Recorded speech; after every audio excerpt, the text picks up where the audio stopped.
reunirnos alrededor de la mesa, alrededor de la palabra que es el alimento. Seguimos estudiando la primera epístola del apóstol San Pablo a Timoteo y hoy estamos ya en el capítulo 5 y seguimos siempre los mismos dos versículos, hermano.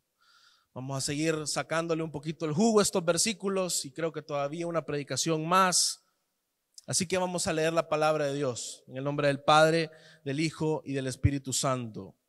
Dice la palabra de Dios: no reprendas con dureza al anciano, sino más bien exhórtalo como a padre, a los más jóvenes como hermanos, a las ancianas como a madres, a las más jóvenes como hermanas, con toda pureza. Vamos a orar.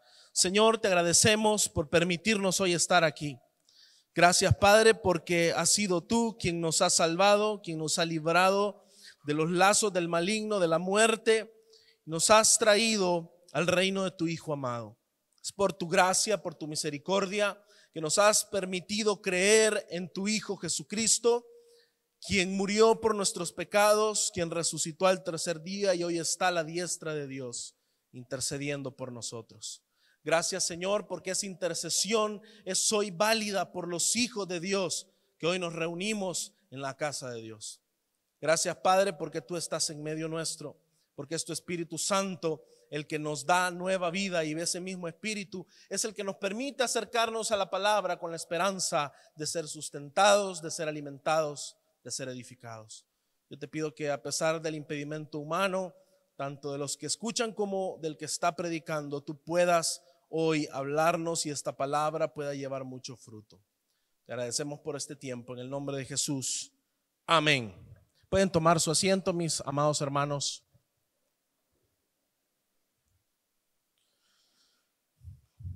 Como ustedes recordarán, hermanos, veníamos hablando desde este capítulo 5, estos primeros dos versículos, y en el culto anterior nos dedicamos a tocar los bordes de lo que aquí está siendo enseñado.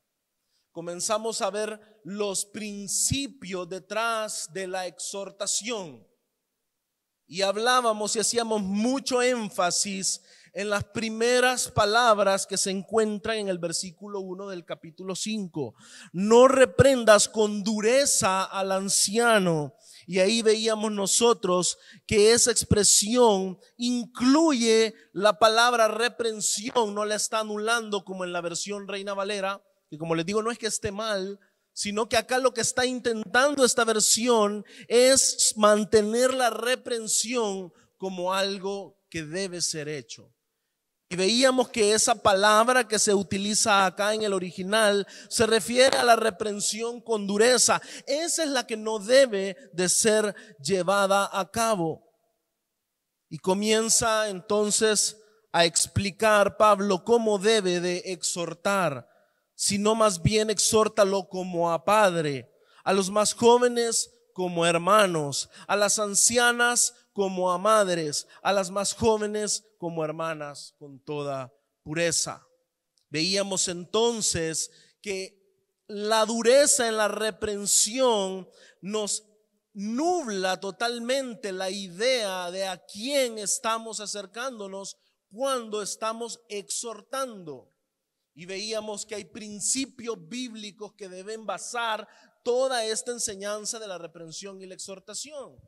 Hablábamos de lo importante de la imagen de Dios que tienen todos los seres humanos. Y hablábamos de la importancia de cómo la misma ley de Dios nos enseña que no debemos matar.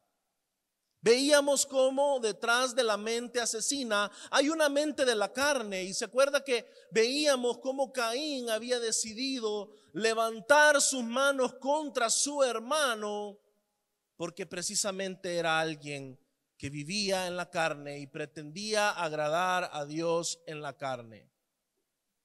Eso nos llevaba inevitablemente a relacionar una conducta asesina. Y mi hermano, quiero que entienda correctamente eso. Usted podrá hoy decir, pero yo no tengo intención de matar a nadie. Yo no he comprado, yo no tengo nada. Yo ni apenas cuchillos de plástico tengo en la casa. Yo jamás he planeado matar a nadie. ¿Por qué estoy ahorita, me están predicando sobre no matar? Mi hermano, el principio va mucho más allá. porque el principio está arraigado en el corazón. Y hablábamos y nos deteníamos a pensar en las formas prácticas en las cuales nosotros nos comportamos de manera odiosa entre unos y otros. Ahora bien, este es un principio. La ley de Dios sabemos que tiene una aplicación universal, refleja el carácter de Dios, y este es un principio que aplica a todos los hombres. Hablábamos de que no matar es algo que ha sido aceptado en las leyes humanas, no es algo que ahora sea exclusivo de la ley de Dios. ¿Por qué? Porque los mismos hombres creados a imagen y semejanza de Dios hemos entendido lo grave que es el asesinato. Pero el principio que está detrás es el que trae las disputas, es el que trae precisamente que haya división, que haya odio, que haya rencillas, que allá afuera en el mundo sea lo común, sea la reacción más natural.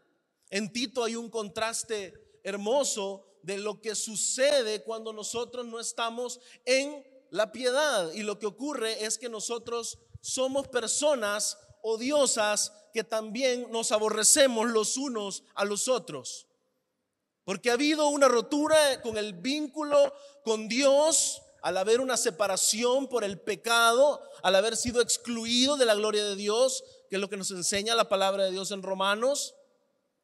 Pero esa separación hace que para nosotros el amor de Dios sea un amor foráneo que no existe en nuestros corazones, y nos volvemos aborreciéndonos unos a otros. Eso es lo que sucede naturalmente, pero nosotros hablábamos de cómo la ley de Dios avanza aún más y penetra a un lugar más profundo en aquellos en quienes la ley de Dios ha sido escrita en sus corazones. Porque hablábamos que aquellos que tienen la ley de Dios escrita en sus corazones son también aquellos que son templo y morada del Espíritu Santo. Son aquellos también bautizados por el Espíritu Santo. Son los hijos de Dios. Y hablábamos, mi hermano, de lo serio que es tomar la reprensión y la exhortación a la ligera cuando estamos en la casa de Dios acompañados de hijos de Dios. Y veíamos lo importante que era que nosotros entendiéramos esto.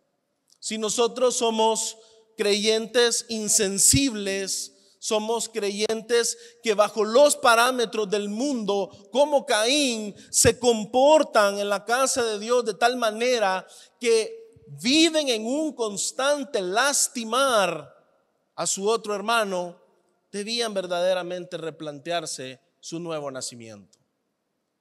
Pero también hacíamos la exhortación que ese llamado estuviese causando alguna incomodidad en alguno de nosotros. Es la esperanza de que el Espíritu Santo de Dios obra en nosotros. Veíamos lo importante que es entender que acá en la casa de Dios es donde este tipo de consejo vale la pena que sea dado. Este tipo de enseñanza de una epístola pastoral, como lo es la primera epístola del apóstol Pablo a Timoteo, es una enseñanza que es para ser tomada adentro de la casa de Dios. Claro, estos son principios con los cuales nosotros también predicamos el evangelio. ¿Por qué? Porque son principios visibles a los hombres. Es la doctrina conforme a la piedad. Pero hablábamos de cómo estos son principios que deben ser practicados acá adentro. Porque acá es donde hay la esperanza de que puedan ser puestos por obra, de que puedan ser visibles. De que mi manera de exhortar a mi hermano refleje el amor de Dios en Cristo Jesús, quien se entregó a sí mismo, quien murió por nosotros. Esa exhortación debe ser una exhortación que también refleje ese amor, una exhortación que también es sacrificial. Hablábamos de que toda exhortación debe ser no con dureza agresora, sino que debe ser partiendo de un ejemplo de vida en la piedad. La razón por la cual Pablo le dice a Timoteo, un joven, que él puede exhortar a ancianos, a jóvenes, a ancianas y a mujeres jóvenes, no es por su edad. Y habíamos visto que Pablo le dice: no tengan nadie en poco tu juventud. Muchos se quedan ahí. Pero la realidad es que Pablo está enfocándose en el ejemplo que tiene Timoteo con los demás creyentes. Eso es algo sumamente importante de entender, porque si nosotros confundimos este aspecto de dónde viene la autoridad, de dónde viene la potestad para que alguien pueda ser de una persona que puede exhortar a otros hermanos, nosotros vamos a perder la brújula totalmente.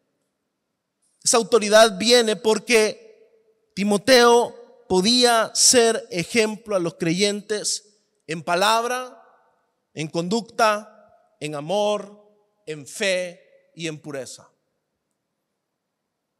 La palabra de Dios es vital para toda exhortación. Si una exhortación no está basada en la palabra de Dios, no es una exhortación que viene de Dios. Es una exhortación que viene del hombre. Es una exhortación que viene de la carne. Y usted sabe lo terrible que es que a usted le digan algo basado en una corazonada. Eso es precisamente lo que venimos de experimentar en el mundo, de ver en el mundo. Usted recibe un consejo de alguien que no conoce al Señor y usted, como creyente bíblico, sabe que debe de tomarlo con demasiado cuidado, porque es un consejo que no está basado en la verdad de Dios. Por ende, el ejemplo a los creyentes en la palabra es vital, pero ese ejemplo en la palabra es reflejado, mi hermano, en una conducta visible. Y nosotros veíamos en Hechos que algo que destacó de este Timoteo, hijo de una madre judía, de un padre griego, de Listra, algo que destacó era que los hermanos hablaban elogiosamente de él. Por ende, era completamente aceptable en términos de autoridad para los hermanos, desde los mayores hasta los más jóvenes, poder ser exhortados por un hombre que es ejemplo, por un hombre cuya conducta es elogiosa. Y cuya conducta es elogiosa porque ha recibido la sana doctrina y lo muestra a través de una conducta y una vida de piedad. Esa es la exhortación, mi hermano, que da gusto dar y que da gusto recibir en la casa de Dios. Cuando juntos con la conducta, con el testimonio, nos animamos. Lo hacemos con la palabra, pero nos animamos con la conducta. Yo me acerco a mi hermano a darle una exhortación, pero luego mi vida le traza un ejemplo y ese ejemplo puede ser imitado. Dura tarea era para Timoteo, un hombre joven, soltero, exhortar a ancianos con hijos, con nietos. Pero la palabra de Dios le dice que él puede ser ejemplo. Esa, mi hermano, es la base sólida y firme sobre la cual la exhortación cristiana está cimentada. Debía ser ejemplo en palabra, en conducta, en amor, en fe y en pureza. El ejemplo en amor, mi hermano, no puede ser otro si no es el amor de Dios. ¿En qué muestra Dios su amor? Dice la palabra de Dios. En que siendo nosotros pecadores, Cristo murió por nosotros. Por ende, el ejemplo de amor es un ejemplo sacrificial. Es un ejemplo de un justo que muere por pecadores. Y no me malentienda, yo sé que usted es pecador, yo también soy un gran pecador, pero hemos sido justificados por la fe. El hermano Pastor Mario ya afirma cuando dije que soy un gran pecador. Gracias, hermano, por el ánimo. Usted es un gran pecador, pero usted ha sido justificado por la fe. Por ende, usted es un justo. Y usted es un justo como Cristo Jesús. Usted ha recibido el Espíritu Santo de Dios. Usted puede vivir una vida piadosa. Usted puede negarse a los deseos de este mundo y andar en el Espíritu y no satisfacer los deseos de la carne. Al ser usted este tipo de persona, usted también puede ser como Cristo, un justo que muere por otros pecadores. Y ese era el tipo de ejemplo que podía dar Timoteo. ser aquel que sabía cuándo callar, que sabía cuándo hablar, que sabía cómo respetar a aquellos que eran mayores, sabía cómo respetar a las mujeres, sabía cómo tratar a las jóvenes con toda pureza. Por eso concluye diciendo fe, la fe en Jesucristo que justifica, que lo hace justo, y la pureza. La pureza, mi hermano, es algo vital en la exhortación en la iglesia. Una exhortación contaminada de ira, contaminada de el pecado del hombre, es una exhortación que no es de parte de Dios. La pureza es lo que la hace venir directamente de Dios, y aquellos que son hijos de Dios deben de asegurarse de transmitir esta exhortación de una manera que sea pura y no contaminada con aquellas pasiones de hombres carnales que se acercan a otros con sus propias ideas, con su propia manera iracunda tal vez de ser, con su propia manera sarcástica tal vez de ser, burlona tal vez de ser, despectiva de ser. La pureza en la exhortación es vital porque transmite el carácter de Dios. Y la pregunta que nos debemos de hacer desde aquellos que estamos llamados al pastorado, como también todo creyente que está llamado a volverse un pastor en distintos contextos, es: ¿qué tan pura es mi vida? ¿Qué tan puro es el mensaje del evangelio en mí? ¿Qué tan pura es mi exhortación? Eso es algo vital, mi hermano, porque eso es lo que hace que las palabras que nosotros hablamos sean la palabra de Dios y no palabra de hombres. Ahora bien, hay un aspecto hermoso en el hecho de la naturaleza de la exhortación cristiana. Acabamos de mencionar que es una exhortación que viene de Dios, pero eso es demostrado de una manera tan clara en el diseño original con el que Dios nos creó. Esto nos muestra cómo las huellas de Dios están por todo el consejo que recibimos de Pablo en este tema. Es hermoso porque no es casual. Usted puede ver toda la epístola de Timoteo y usted se va a dar cuenta que Pablo constantemente está ordenando para hombres y para mujeres el consejo. ¿Y por qué este consejo es ordenado de esta manera? ¿Por qué son mencionados primero los hombres y luego las mujeres? No es una falta de cortesía, mi hermano. No es que Pablo diga: van primero los hombres o son más importantes los hombres. Pablo está respetando el diseño de Dios. Y Pablo está entregando con fidelidad, reflejando la creación de una manera que la redención y la nueva creación pueda tener los lineamientos correctos de cómo se debe conducir. Y esto es hermoso, hermanos. Génesis 2, del versículo 18 al 25, nos habla precisamente de esto. El orden bíblico, mi hermano, en el cual Pablo está dando esta enseñanza no es casual. Fíjese en Génesis, capítulo 2, versículo 18. Entonces el Señor Dios dijo: no es bueno que el hombre esté solo, le haré una ayuda adecuada. Y el Señor Dios formó de la tierra todo animal del campo y toda ave del cielo y los trajo al hombre para ver cómo los llamaría. Como el hombre llamó a cada ser viviente, ese fue su nombre. El hombre puso nombre a todo ganado y a las aves del cielo y a todo animal del campo, pero para Adán no se encontró una ayuda que fuera adecuada para él. Entonces el Señor Dios hizo caer un sueño profundo sobre el hombre y éste se durmió. Y Dios tomó una de sus costillas y cerró la carne en ese lugar. De la costilla que el Señor Dios había tomado del hombre, formó una mujer y la trajo al hombre. Y el hombre dijo: esta es ahora hueso de mis huesos y carne de mi carne.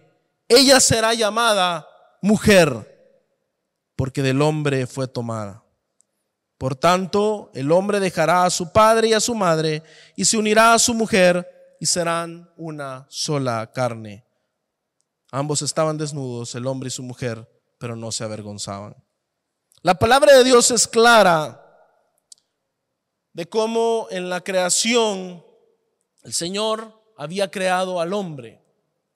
Venimos del capítulo 1, que es un capítulo interesante, porque es un capítulo, mi hermano, que nos enseña cómo funciona la realidad y cómo funciona la vida.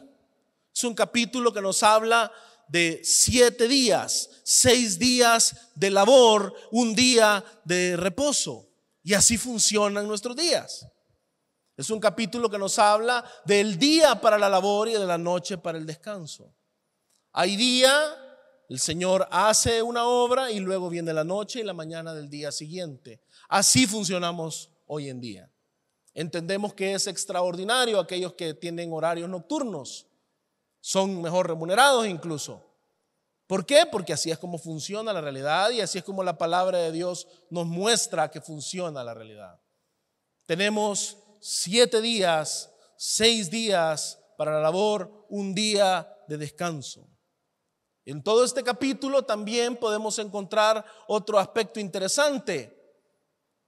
Dios llama buena a su creación, a su obra, en todo este tiempo 10 veces. Usted sabe también que usted tiene 10 dedos en las manos. Usted sabe también que los humanos casi siempre hemos utilizado como símbolo de estar completo la cantidad completa de nuestros dedos. Y el 10 de hecho se vuelve esa calificación. El que tiene 10 o el que tiene un múltiplo de 10 de nota es el que sacó una buena nota. Ese es un capítulo que nos viene a enseñar cómo la realidad que Dios ha creado funciona y nos enseña un poco sobre aquello que es bueno, aquello que es perfecto y cómo Dios lo creó bueno. Por ende, mi hermano, es interesantísimo que en el segundo capítulo, cuando empieza a hablar sobre la creación de la mujer, Dios diga en el versículo 18, el Señor Dios dijo, no es bueno. Porque esto significa que el diseño de Dios del hombre nunca fue que éste estuviese solo. Y esto es vital que usted lo entienda. Hoy en día hay muchos debates y un montón de ideas y filosofías humanas de cómo los géneros deberían de relacionarse, de cómo los géneros deberían de independizarse. Sabemos que el feminismo promueve mucho el hecho de que la mujer tenga una independencia del hombre, y hoy las últimas oleadas del feminismo incluso quieren masculinizar a la mujer. Que la mujer comience a hacer todo aquello que tradicionalmente, según piensan ellos, o que por constructos sociales ha hecho el hombre. Pero nosotros entendemos que nada de esto es correcto, porque la palabra de Dios nos permite atestiguarlo. No era bueno que el hombre estuviese solo. Era necesario que el hombre tuviese una ayuda idónea, una ayuda adecuada para él. Y ese, mi hermano, es el diseño de Dios. Dios hace caer en un sueño profundo al hombre, este se duerme y Dios toma una de sus costillas. Esto, mi hermano, es sumamente importante, porque esto refleja la unidad entre el hombre y la mujer. Lo que la sociedad hoy quiere separar, la palabra de Dios nos muestra que es un error. Por eso Adán dice, esta es ahora hueso de mis huesos y carne de mi carne. El diseño perfecto de Dios del hombre es que el hombre fue creado, según el capítulo 1, varón y hembra. Eso, mi hermano, debe ayudarnos a entender que nosotros no podemos concebir las ideas que ahora el mundo está queriendo meternos de cómo la sexualidad funciona, de cómo los géneros deben relacionarse.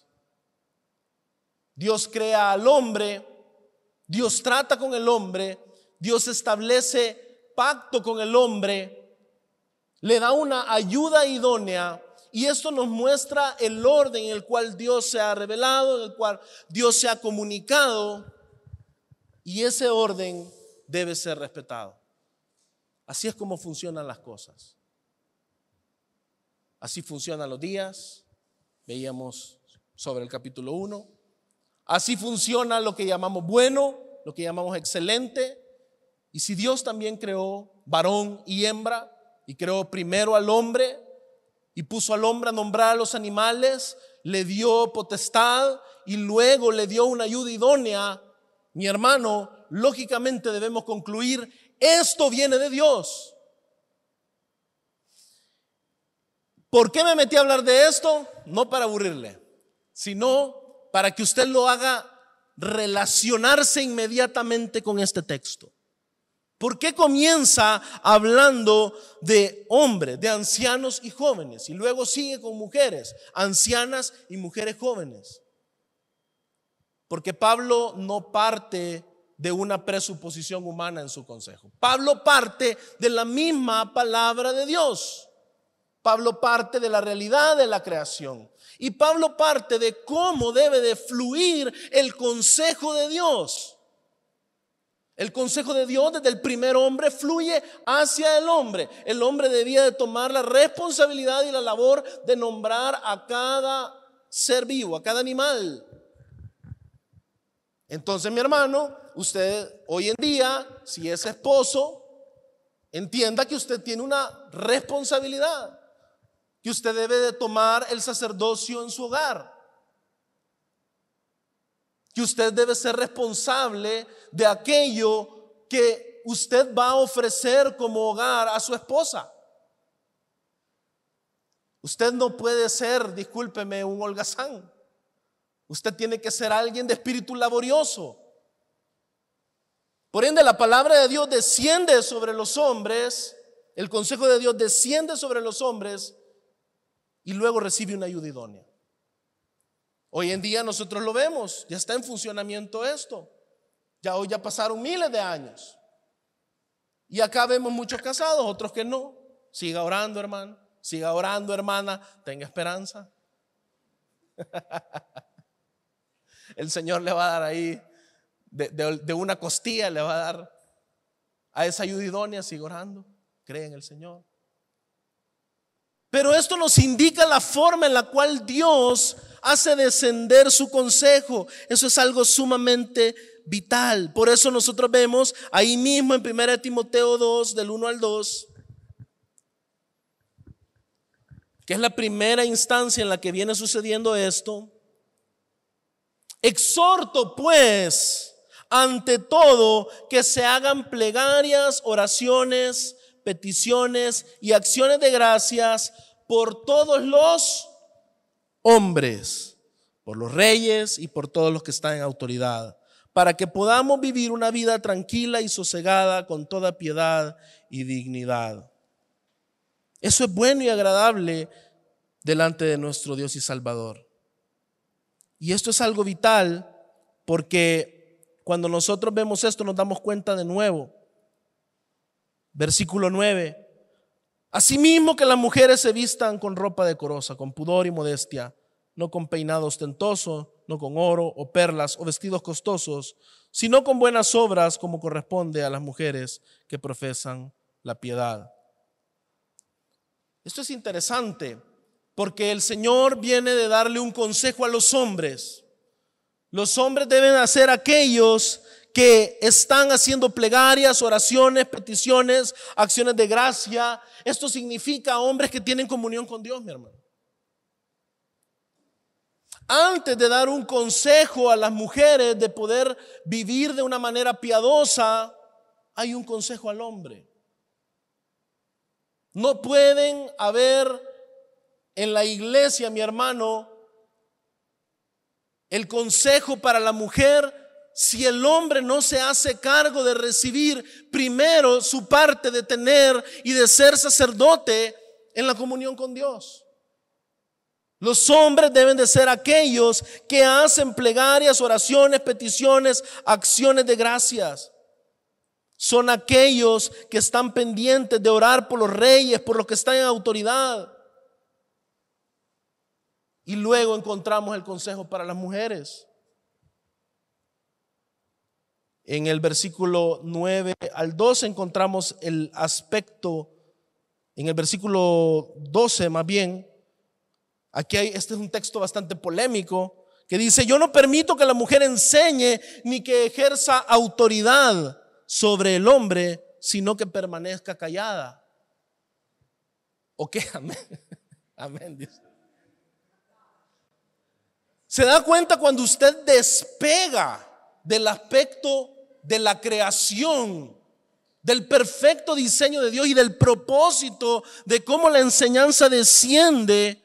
Cuando usted lo despega de esto toma un tono de guerra de los sexos, así como hay un programa. Esto se vuelve aquí el show de Cristina. No, me fui muy lejos. Alguno moderno, la doctora Polo es la otra. El show de Cristina, allá el pastor Marito me entendió nada más. Pero esto toma un tono ya de guerra, de sexos. Pero cuando usted ha ido a la palabra, usted entiende. Y usted dice: es que el primer responsable es el hombre. Si el hombre no es un hombre bíblico, lo que va a empezar a suceder es que las mujeres van a tener que agarrar la Biblia y empezar a predicar. Eso es una tentación, mi hermano, no es lo correcto. Eso fue lo que pasó en el Edén. Y eso fue pecado. Por ende, a veces nos paramos los hombres y predicamos esto con un tono: que permanezca callada la mujer. Venimos de recibir un gran palo arriba. No somos ejemplo para que las mujeres permanezcan calladas. No tenemos la palabra de Dios. Debemos ser hombres que de verdad son hombres, que están en comunión con Dios, que como Adán obedecen, preparan la tierra, nombran a los animales y ahora están listos para tener ayudas idóneas. Mi hermano, el consejo de Dios no es en vano. Este orden no es un orden sexista. Este orden es un orden divino y perfecto. Y aquí el apóstol Pablo no está mandando a callar a las mujeres con arrogancia. Está simple y sencillamente enseñando un orden bíblico, enseñándole a los hombres a ser hombres. Y eso va a permitir que las mujeres cumplan su rol. Permanezcan calladas en un escenario donde no es el lugar donde Dios las ha llamado a la enseñanza, pero también se vuelvan mujeres piadosas que enseñan la palabra de verdad en un montón de otros escenarios donde los hombres somos tiesos e incapaces. Por ende, esta es una exhortación creacional, mi hermano. De esa creación que Dios dijo que era 10 veces buena.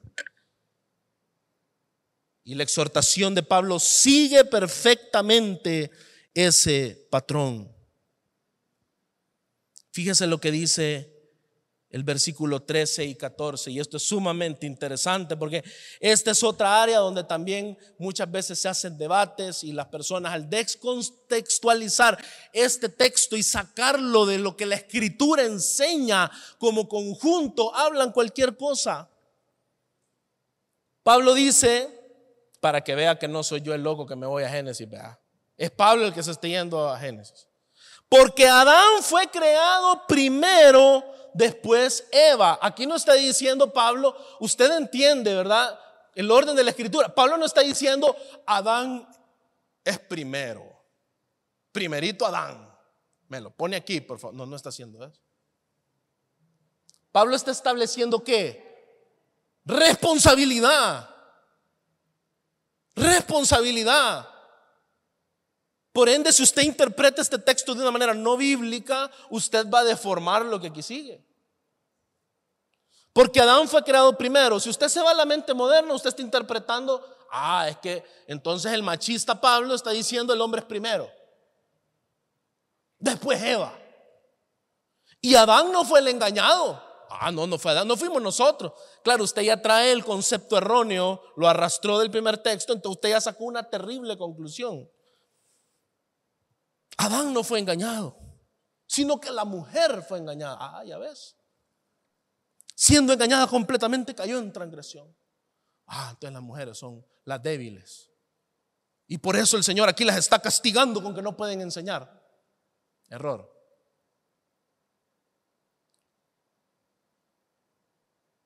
Pablo está apelando a Génesis. El hombre es primero, es responsable del pacto delante de Dios. Dios le pide cuentas al hombre. Cuando Dios confronta el pecado, se dirige a Adán. Por ende, el hombre es primero, después Eva. Y Adán no fue el engañado, fíjense qué terrible, sino que la mujer, siendo engañada completamente, cayó en transgresión. ¿De quién habla peor aquí? Del hombre. Porque el hombre, siendo primero sacerdote de su mujer, aquel que debía de llevar la enseñanza, aquel que debía guiar a su mujer de aquello que Dios les había prohibido, no ir a comer del árbol del conocimiento del bien y del mal, aquel que respondía delante de Dios, no se había hecho cargo de su responsabilidad. Y como el hombre es primero, él es responsable, lo que sucede es que es engañada la mujer y cae en transgresión. Pero para que la mujer sea engañada tiene que haber un hombre que no enseñe. Para que las mujeres de la iglesia sean engañadas por el enemigo, tenemos que haber hombres irresponsables, mi hermano. Tenemos que haber hombres que no estamos en la palabra, hombres cobardes. Por eso la exhortación lleva este orden. Por eso siempre Pablo se asegura de ordenar este modelo de la vida en la casa de Dios con consejos a hombres y luego mujeres, hombres y luego mujeres, porque el responsable en esta relación delante de Dios es el hombre. ¿La mujer no es culpable de pecado? Claro que sí, mi hermano. Hombres y mujeres somos iguales delante de Dios. Usted peca y usted es mujer. Si usted es mujer, usted ha nacido, muerta en delitos y pecados, usted necesita el evangelio igual que un hombre. Eso estamos claros. Pero ¿cómo funciona la relación hombre-mujer? ¿Cómo funciona la familia? ¿Y cómo por ende debe funcionar la iglesia? De esta manera. El Señor Dios nos creó así. Varón y hembra nos creó. Por ende, lo que hace el Hijo de Dios, Jesucristo, el Hijo del hombre, Jesucristo, el postrer Adán, Jesucristo, es deshacer las obras del diablo. Y en el proceso de deshacer las obras del diablo, se debe poner en orden la casa de Dios. Hombres que asumen el hecho de ser responsables de la enseñanza, de ser responsables de ser ejemplo, de ser responsables, si están casados, de sus hogares. Los varoncitos, los niños son enseñados a ser valientes, cuidadosos de sus hermanitas. Si son el hermano mayor, de cuidar de todos sus hermanitos. Los varones de la iglesia son enseñados a cuidar de las hermanas. Y Timoteo es llamado a tratar a las jóvenes con toda pureza. Por ende, mi hermano, el hecho de que este sea un texto que muchas veces nosotros consideramos como un simple texto para recurrir y enseñar lo que sabemos que es una correcta eclesiología y cómo la enseñanza, el pastorado le pertenece a hombres, el obispado le pertenece a hombres, usted debe ir más allá. Porque lo que Pablo está enseñando es mucho más profundo y debe llegar a lo profundo del corazón para que la forma en la que la iglesia se rige sea consistente con esto. Por ende, hermanos que estamos acá en la iglesia, nos debemos preguntar, ¿qué tanto nosotros como Timoteo somos aquellos que Pablo les dice, sé ejemplo? Y son verdaderamente ejemplo en la palabra. Porque aquí no estoy excluyendo a las mujeres. Usted ya vio las consecuencias que trae un hombre irresponsable sobre las mujeres. El llamado, mi hermano, usted que es hombre, es a usted hacerse responsable de esto que Dios le ha otorgado. Timoteo debía de hacerse responsable, y al hacerse responsable, el orden en el cual él iba a transmitir las cosas era primero a los ancianos, es decir, a los hombres mayores. La exhortación con ellos es delicada porque son hombres sabios. Son creyentes sabios. Estamos hablando de creyentes acá. Normalmente, mi hermano, cuando hay un anciano, hay un hombre mayor, nosotros los que, ya no me voy a llamar joven porque fui criticado por decir que era joven. Pero los jóvenes, creo que a Manolo le aplica aquí, joven vigoroso. Los jóvenes muchas veces pueden mostrar algún tipo de autoridad a través de su fuerza, de su vigor. Rodrigo también joven. Rodrigo un día aquí me impresionó. Traía la refri sobre sus espaldas. Yo dije, ese es Jimán aquí entre nosotros. Traía la refri. Y así un joven establece su autoridad. Pero a medida que los hombres van creciendo y pierden fuerza, su voz se vuelve más delicada, hasta quebrada. Su cuerpo se va entumeciendo, las canas aparecen. No volteen a ver al hermano José Luis, hombre. Ey. El cuerpo se va entumeciendo. Pero curiosamente, ese hombre necesita bien poco volumen para con su voz quebrada decir algo y hacer que todos guarden silencio. Normalmente nos detenemos a escuchar a aquellos hombres mayores de quebrada voz. Son los patriarcas de la familia. Muy probablemente nosotros tenemos en nuestra experiencia, no todos, pero muy probablemente tenemos las historias del abuelo y había que ser escuchadas con atención. No se diga cuando estos son creyentes, cuando estos son hijos de Dios, cuando estos son aquellos que son como Cristo. Usted escucha a un creyente con esa voz suave, con esas canas, usted sabe que hay autoridad y no necesita levantar una refri. Perdón que te use de mal ejemplo. Usted sabe que ahí hay autoridad. Por ende, la exhortación a los mayores es una gran responsabilidad. Porque aquel que es joven se debe de acercar con mucho respeto. Se debe de acercar en reconocimiento que este es un hombre que ha vivido más días sobre la tierra. Que este es un hombre que ha podido acumular sabiduría a través de esos muchos días.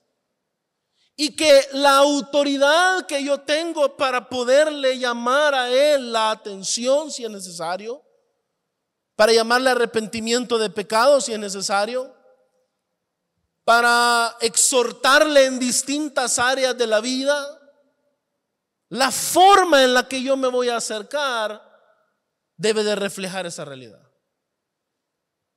Mi hermano, debemos ser nosotros una iglesia que entiende la importancia de tratar a aquellos creyentes mayores con ese respeto. Sabemos que tratamos a todos los mayores con ese respeto, y ese es un principio que también es universal, porque tenemos la imagen de Dios.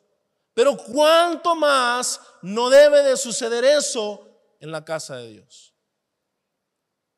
Cuando la exhortación, mi hermano, puede ser eficaz. Y póngale usted oído a esto.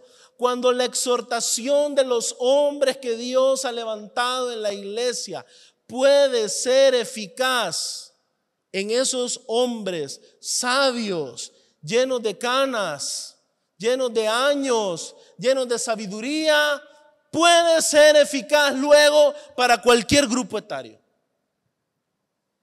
Y por eso es vital. Si Timoteo en medio de su juventud es ejemplo en palabra, es ejemplo en conducta, de tal manera que los mayores en Éfeso podían verlo y escucharle y ser exhortados por él, Timoteo estaba siendo fiel.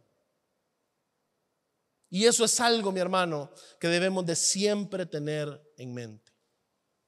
¿Por qué es importante esto? Porque al descender la exhortación de esta manera, hombres mayores exhortados implica a aquellos hombres que han sido animados en la palabra, que tienen el respeto de la congregación, que van a ser escuchados por hombres más jóvenes. ¿Cuánto necesitamos algunos de nosotros, jóvenes, y hoy sí me incluyo, jóvenes, del consejo de otros hermanos? Y no es porque el hermano José Luis está aquí, pero lo voy a dar de ejemplo de nuevo. Se puso a hablar el otro día sobre ser padre, y yo quería absorber todo lo que él decía. Y qué hermoso es tener hombres piadosos, mayores, que nos pueden exhortar.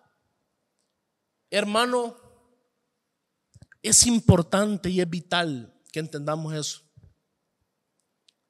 que debemos cuidar de estas personas que están siguiendo el ejemplo de Dios y que lo hacen siendo de mayor edad que la nuestra. Ellos han vivido cosas, y si lo han vivido en la palabra, mucho mejor, porque nosotros podemos ser exhortados, cosas que no hemos vivido. Y qué hermoso que nos lo puedan hacer en la palabra, no porque simples experiencias o vivencias de hombres. Hay hombres mayores que han vivido su vida en pecado y no son ejemplo de nadie. Pero cuando esa experiencia ha sido filtrada en el evangelio y es una experiencia que viene de un hombre piadoso, eso es invaluable para la vida de la iglesia. Porque yo, como esposo que todavía no tengo hijos, que todavía hay un campo de misterio al que voy a entrar con mis hijos, y yo puedo ver a otros hombres como Marcelo, que ya tiene 2 bebés, puedo ver a Mario, que también tiene a su hijo, pero ellos no tienen la experiencia que tiene alguien que ya tiene a sus hijos grandes. Mi hermano, y en la iglesia hemos sido dotados de todo este tipo de cosas y debemos valorarlo. Por ende, el orden que da de los grupos etarios, ya vimos el orden de los géneros que da Pablo, pero el orden de los grupos etarios dentro de los géneros es completamente a propósito y creacional. Es parte de la forma en la que la nueva creación funciona para la gloria de Dios. Y el desafío es que tal vez en la iglesia no tenemos muchos hombres con esas características. Pero mi hermano, los que somos más jóvenes debemos de ser aquellos capaces de exhortarles, aquellos capaces de traerles, presentarles el evangelio y luego acá exhortarles para que ellos se vuelvan esos ejemplos invaluables en medio de la congregación. Por ende, esto es totalmente estratégico de parte de Dios, que la exhortación fluya primero de estos hombres ancianos y luego fluya hacia los más jóvenes. ¿Por qué? Porque los más jóvenes son aquellos inexpertos. Entre más joven uno es más inexperto, le guste o no. Si usted ni siquiera ha acabado el colegio, usted no tiene ni idea. Yo a veces pienso en mí cuando era bicho y quería estar ahorita, y yo digo, no, salía de tenerlo. Viajemos en el tiempo y digámosle al Carlos de allá 2001, viejo, relájate, que te van a doler las rodillas, te va a doler el alma, viejo.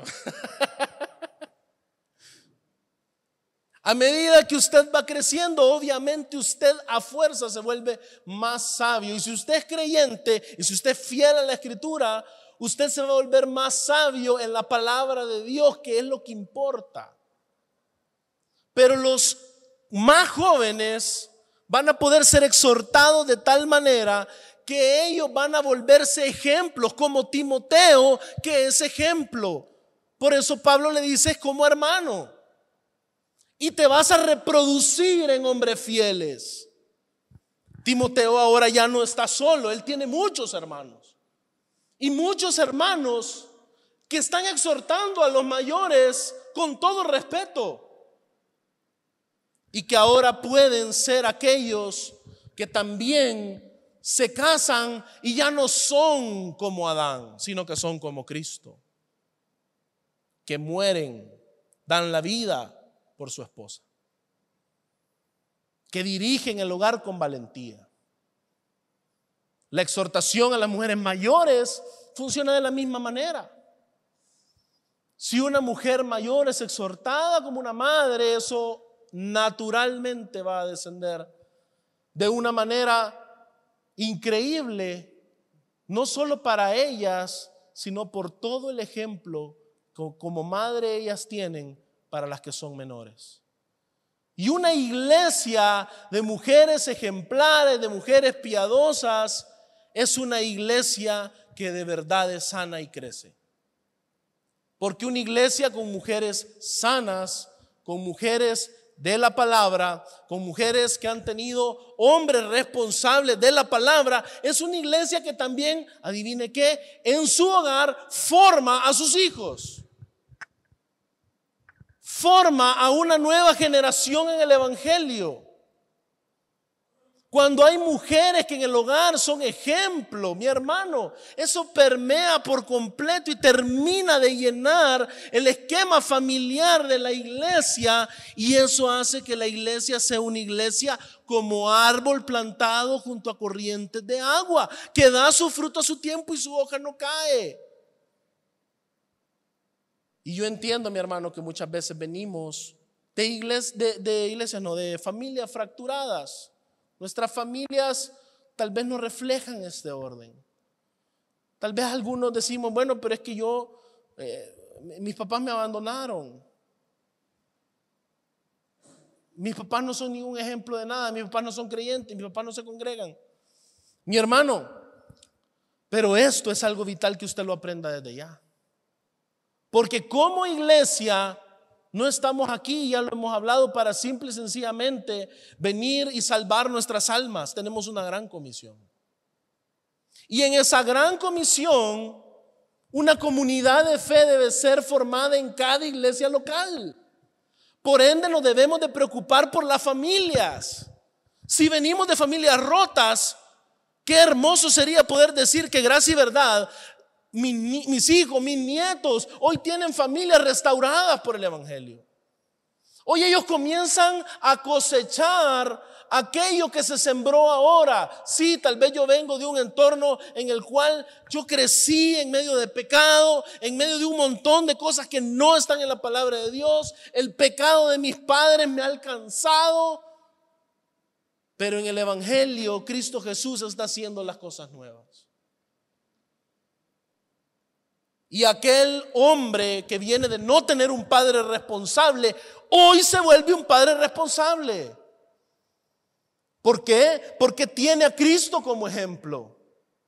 Y al tener a Cristo como ejemplo, hay pastores que son ejemplo. Hay hombres que son ejemplo. Nos edificamos los unos a los otros en la fe y formamos familias que edifican el reino de Dios.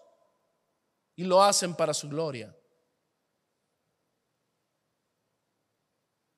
Pero si nosotros, mi hermano, no entendemos el porqué, detenernos a ver cómo Pablo está expresando este tema con tanto detalle, si no nos detenemos a verlo, simple y sencillamente nos vamos a volver creyentes que lo único que quieren es salvarse.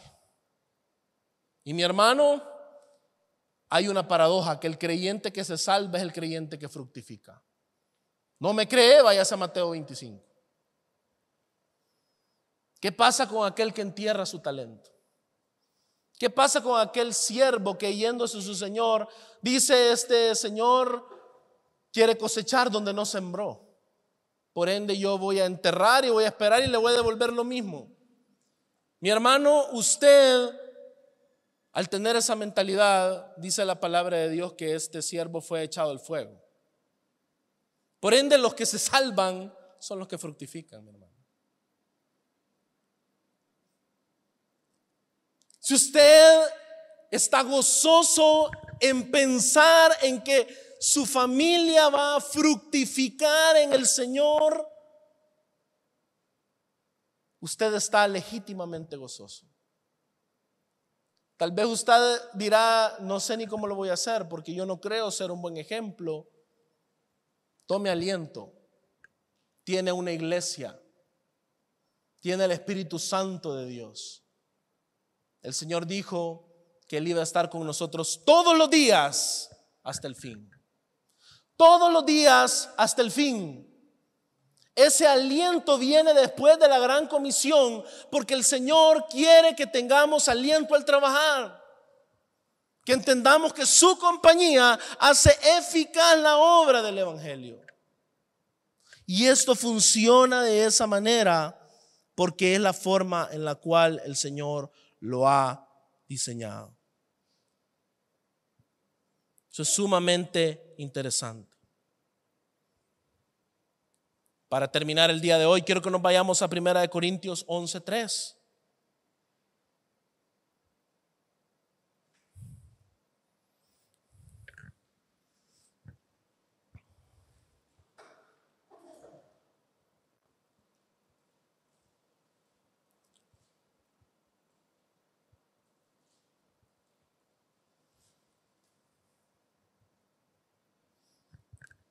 Fíjense qué interesante lo que le está diciendo Pablo a los corintios.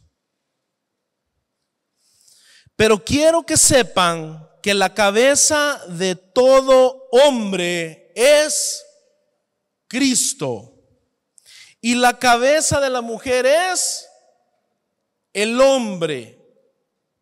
Y luego dice: y la cabeza de Cristo es Dios. Ok.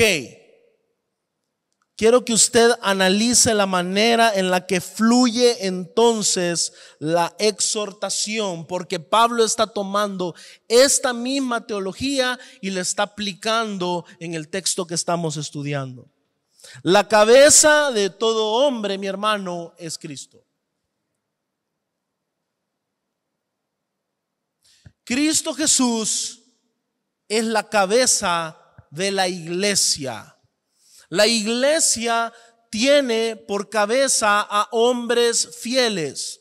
En esta misma carta, en el capítulo 3, hemos visto los requisitos para el obispado, porque aquel que quiere ser obispo, y Pablo no utiliza ningún lenguaje ambiguo, debe ser marido de una sola mujer. Ese es un hombre. Por ende, la cabeza de esos hombres debe ser Cristo. En la iglesia, la cabeza de todo hombre debe ser Cristo, porque esa es la manera en la cual Cristo es cabeza también de la iglesia. ¿Por qué? Porque la cabeza de la mujer es ¿quién? Es el hombre. Ahora bien, qué distinto es que las mujeres, mi hermano, puedan hallar hombres que tienen por cabeza a Cristo.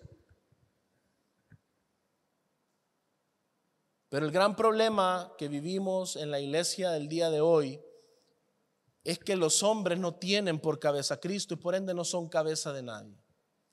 Y las mujeres no tienen cabeza, no tienen autoridad. y por ende son engañadas, como dice en 1 Timoteo 2. ¿Cuál es el orden entonces correcto? Hombres que tienen a Cristo por cabeza. ¿Cómo tenemos a Cristo por cabeza, mi hermano? Primero que nada, por el hecho de que tenemos la fe en Cristo Jesús. Hemos conocido el Evangelio, hemos pasado de muerte a vida, hemos sido justificados por la fe y hemos entendido que de esa manera hoy estamos unidos a Cristo y podemos vivir no como el primer Adán, sino como Cristo el postrer Adán. Por ende, estos son los hombres que tienen a Cristo como cabeza, que viven como Cristo, que andan como Él anduvo, que son aquellos que así como Cristo cumplió perfectamente la ley de Dios, aun cuando son pecadores, porque todavía estamos esperando la glorificación, aún estamos esperando nuestra final redención, pero aquellos que están en Cristo, dice la palabra que son nueva criatura. Por ende, los hombres que tienen por cabeza a Cristo son hombres de la palabra de Dios que la viven y la practican. Son hombres de los que vale la pena aprender. Son hombres de los que vale la pena que sus mujeres digan: Él es mi cabeza. Y ahí, mi hermano, no es impuesta una carga dolorosa. Pero las cosas están fluyendo correctamente cuando usted entiende que la cabeza de Cristo es Dios. Y aquí quiero hacer una pequeña cápsula teológica. No estamos hablando de Cristo como inferior a Dios o como una especie de subordinación eterna del Hijo al Padre. No estamos hablando de eso. Estamos hablando de que en la redención el Hijo encarnado, Cristo el Mesías, tiene por cabeza a Dios. La obra de Dios viene al mundo a través de Cristo. La obra del Hijo no es otra que la obra del Padre. Por ende, esta autoridad desciende de los cielos, mi hermano, desciende de lo alto. Se ha acercado a nosotros en Jesucristo. Ha venido a nosotros. El Verbo se hizo carne y habitó entre nosotros y vimos su gloria. Qué hermoso es saber que el hecho de que hombres que tienen a Cristo por cabeza, tienen por cabeza a Dios que habita en la santidad, al Dios trascendente, santo, puro, bueno, al Dios creador de todo lo que hay. Su seguridad debe estar cimentada en Cristo, porque Cristo procede de Dios. El Mesías es el Hijo mismo, es la segunda persona de la Trinidad, quien se hizo hombre. Y eso hace que los hombres que le tienen por cabeza sean hombres de Dios. Y si hombres de Dios son cabeza, entonces habrán mujeres de Dios. Tal vez hoy en día las solteras pensarán: para mí no hay consejo hoy. Claro que lo hay. La razón por la cual en la casa de Dios, aunque usted todavía no tiene un esposo, pero la razón por la cual en la casa de Dios usted tiene pastores que son hombres, es precisamente este principio.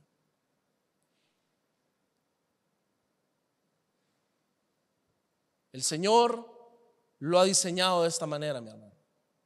Y esta es la manera única en la que funciona. Donde hay hombres que tienen por cabeza a Cristo, hay iglesias que tienen por cabeza a Dios. Hay iglesias que han recibido verdaderamente la redención de parte del Señor. Una iglesia que no tiene hombres cuya cabeza es Cristo es una iglesia desprendida de la palabra de Dios. Es una iglesia donde por más que se estudie, por más que se predique, la palabra de Dios no es predicada sanamente, no hay sana doctrina, no hay obediencia a la palabra de Dios. Esa no es una iglesia que procede de Dios. Y qué aliento, mi hermano, es saber que la iglesia en la que usted se está congregando es una iglesia que procede de Dios.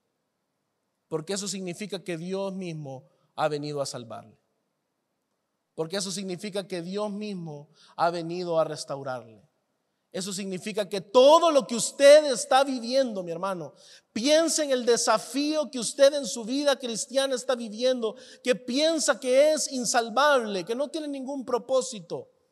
Al usted entender que Dios es quien ha establecido la iglesia en la cual usted está presente, a usted le debe de alentar el hecho de que Dios es la cabeza, porque usted entiende que todo cuanto usted está viviendo procede de Dios, y usted entonces está seguro.